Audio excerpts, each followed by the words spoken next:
नमस्कार दोस्तों, स्वागत है आपका अपने YouTube चैनल पे। आज आपका टॉपिक रहेगा इंग्लिश ग्रामर का। तो सबसे पहले आपको बेसिक नॉलेज के बारे में बताते हैं। इंग्लिश ग्रामर में इंग्लिश में सबसे पहले अपन लेते हैं टेंसेज को। मुख्यतः टेंसेज 3 प्रकार के होते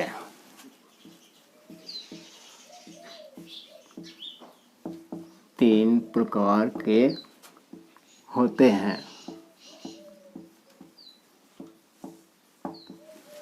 सबसे पहले है प्रेजेंट टेंस,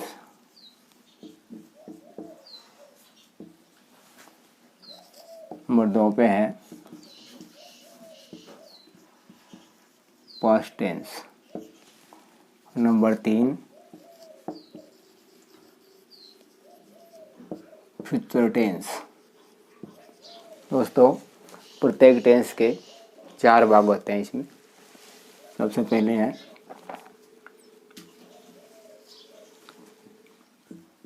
सिंपल या इंडेफिनिट,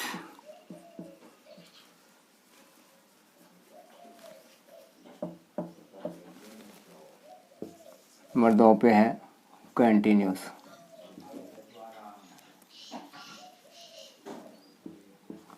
नंबर 3 पे है परफेक्ट, नंबर 4 पे है परफेक्ट कंटिन्यूस।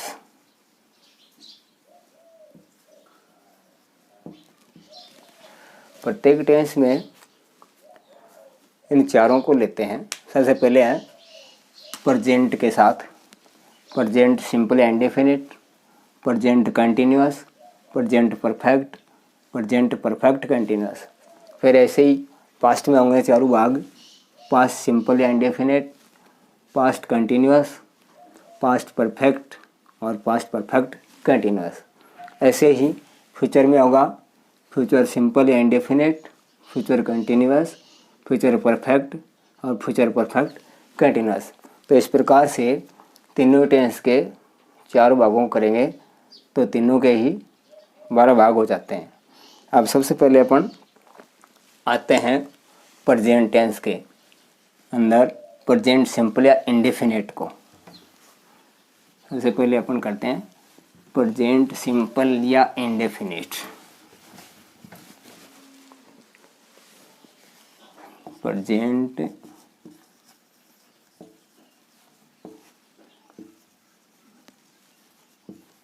सिंपल या इंडेफिनिट।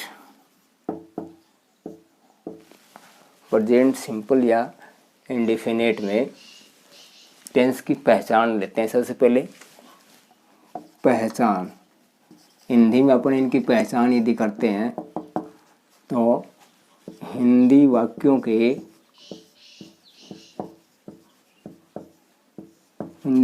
के अंत में ता है, ती है, ते हैं, ताहूं आदि शब्द आते हैं।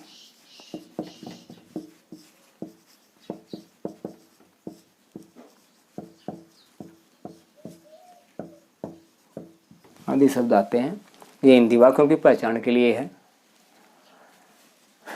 इनकी जब बनाएंगे वाक्य बनाने के नियम, वाक्य बनाने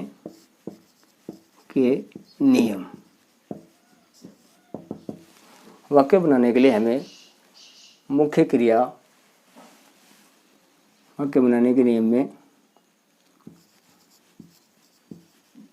मुख्य क्रिया यानी मेन वर्ब की फर्स्ट फॉर्म का प्रयोग करते हैं। हेल्पिंग वर्ब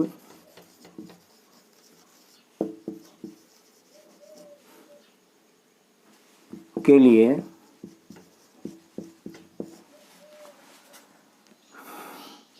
सिंपल या इंडेफिनेट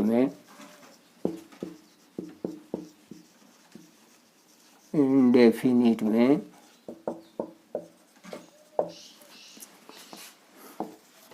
डू या डज का प्रयोग करते हैं।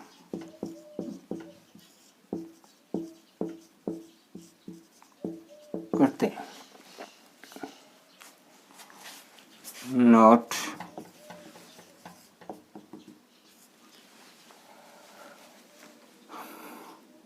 affirmative sentences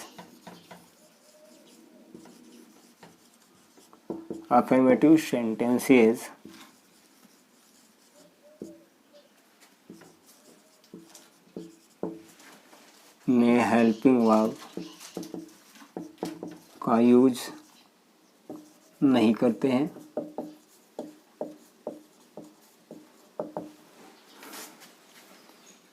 हम शेष प्रकार के वाक्य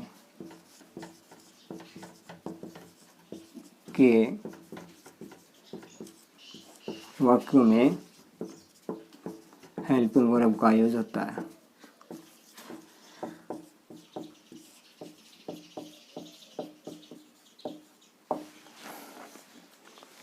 इसमें हम 4 प्रकार के वाक्य बनाते हैं।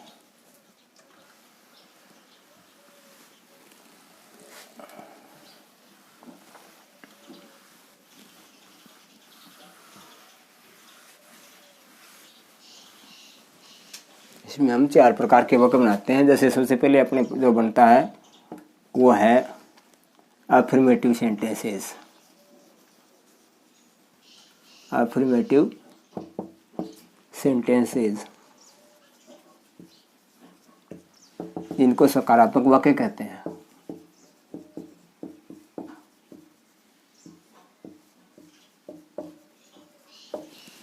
इसके बाद में है नेगेटिव सेंटेंसेस।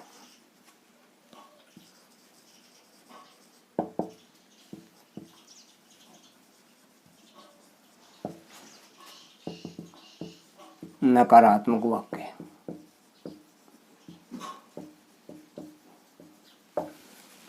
इसके बाद है इंटेरोगेटिव।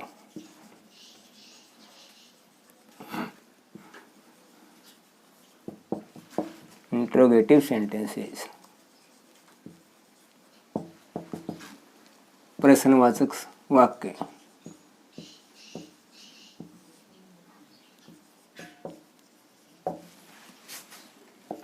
और इंट्रोगेटिव नेगेटिव सेंटेंसेस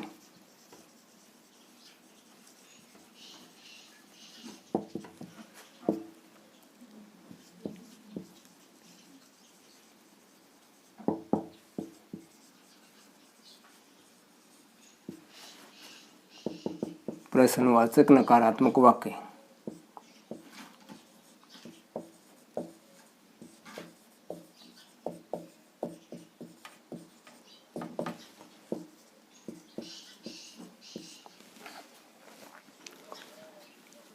ये 4 प्रकार के वाक्य हम एक वाक्य बना सकते हैं।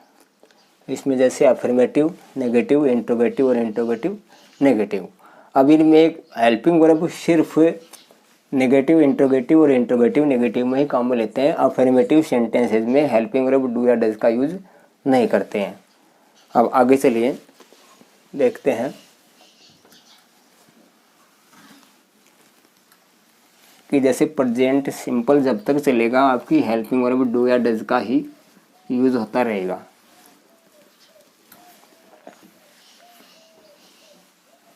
जैसे कि आपको बताया कि हेल्पिंग वर्ब डू या डज का यूज करते हैं अफर्मेटिव के अलावा। अब डू डज का यूज करते हैं तो किसके साथ से कौन से का यूज होगा? डू का यूज है। डू का use with all the plural nouns and first person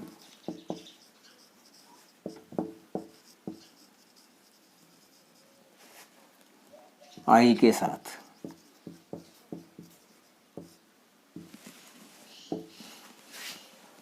does का यूज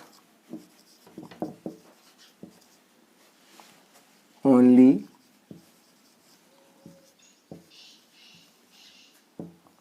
सिंगुलर नाउन के साथ।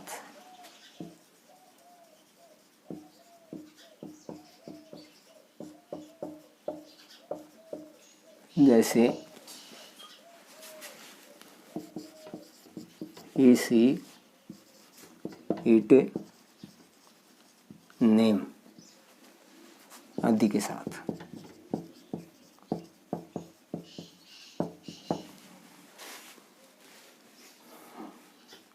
आपके लिए प्लूरल नाउन्स हैं we, you, they and other plurals. Singular nouns में ही, शी, इट व नेम। तो ये आपके सिंगुलर और प्लूरल नाउन के लिए डू डज का यूज हो गया। अब सबसे पहले देखते हैं अफर्मेटिव सेंटेंस जब बनाएंगे तो सबसे पहले अफर्मेटिव सेंटेंस की स्ट्रक्चर से वाक्य बनाते हैं। तो स्ट्रक्चर क्या होगी? सबसे पहले एक अफर्मेटिव सेंटेंस की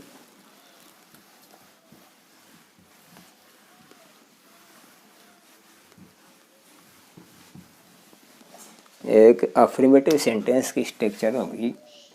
नंबर 1 में अफर्मेटिव सेंटेंसेस।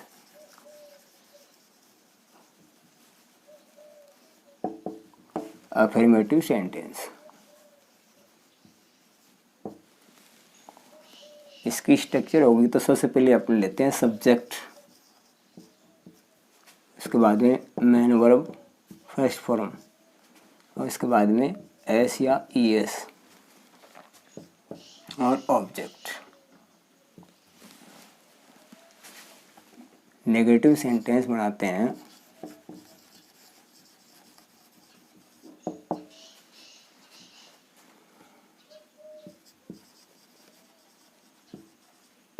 नेगेटिव सेंटेंस में सब्जेक्ट प्लस आपकी हेल्पिंग वर्ब आ जाएगी यहाँ डू या does plus note plus main verb first form plus object और अन्य कोई चीज़ है तो लास्ट में रख देंगे। ऐसा ही इसमें भी कर देंगे, अन्य कोई चीज़ है तो अदर्स में रख देते हैं।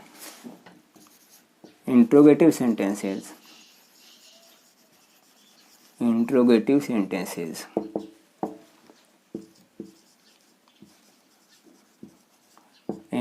सेंटेंस दो प्रकार से होते हैं, WH वर्ड और हेल्पिंग वर्ब। तो इसकी स्ट्रक्चर हम साथ से लेते हैं।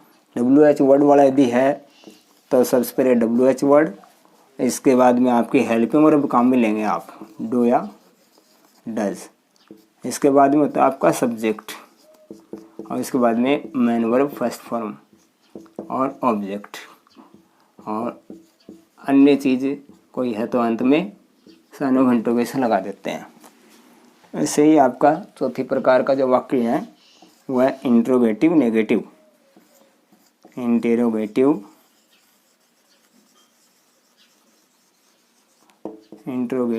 Negative sentences.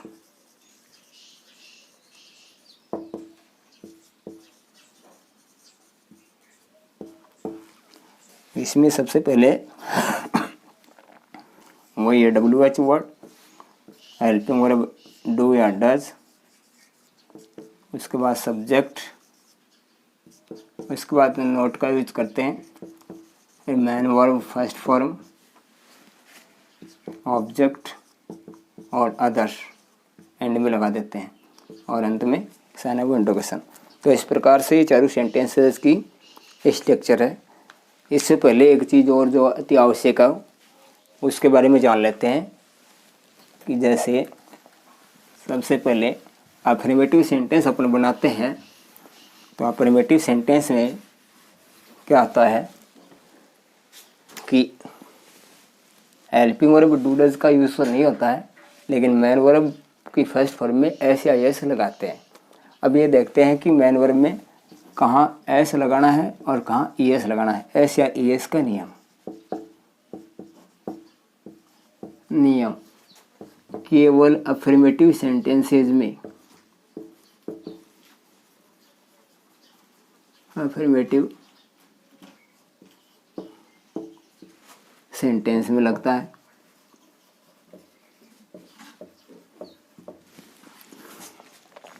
सब्जेक्ट यदि सिंगुलर नाउन है, सब्जेक्ट यदि सिंगुलर नाउन है तो मेन वर्ब फर्स्ट फॉर्म में एस या ई एस लगाते हैं। सब्जेक्ट यदि आई व प्लूरल नाउन में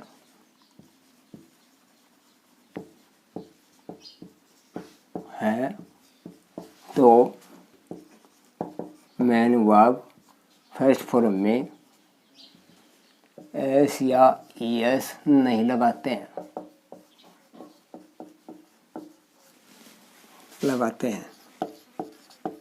नोट सिंगुलर नाउन के साथ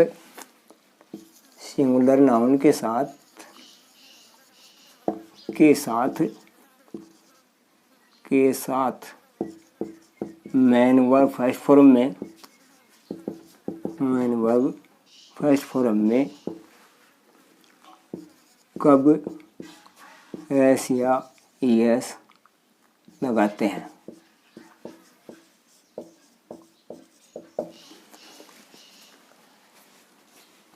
यदि वर्ब के अंत में O S H C H C double H अक्ष या एस है तो ई एस लगाते हैं।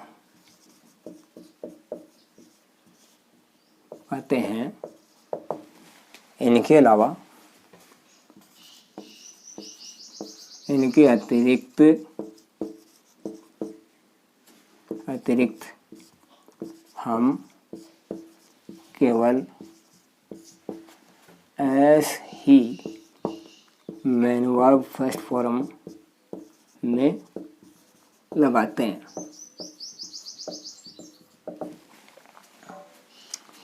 बाकी के जो 3 प्रकार के वाक्य हैं उनमें एस या ई एस का नियम खत्म हो जाता है जब वाक्य में हेल्पिंग वर्ब डू डज आ जाती है। ये बात ध्यान में रखने के लिए होती है।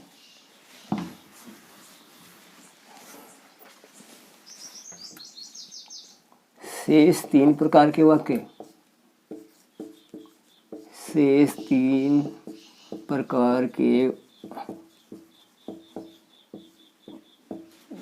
वाक्यों में हेल्पिंग वर्ब डू डज आने के बाद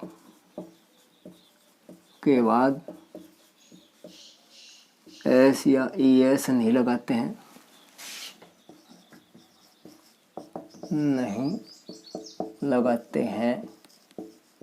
वहाँ केवल मेन वर्ब फर्स्ट फॉर्म का ही प्रयोग करते हैं।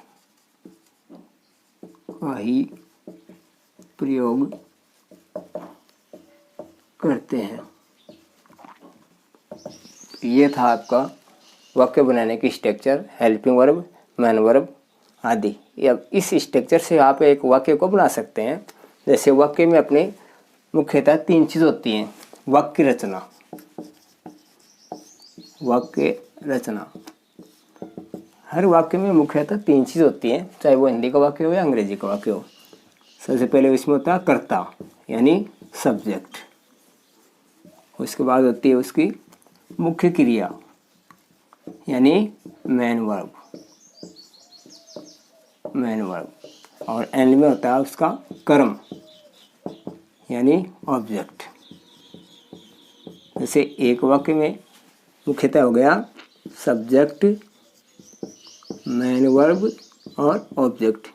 यह एक वाक्य रचना का स्ट्रक्चर। आज के लिए इतना ही, आगे फिर मिलते हैं आपके लिए आगे का स्टेप लेके। धन्यवाद।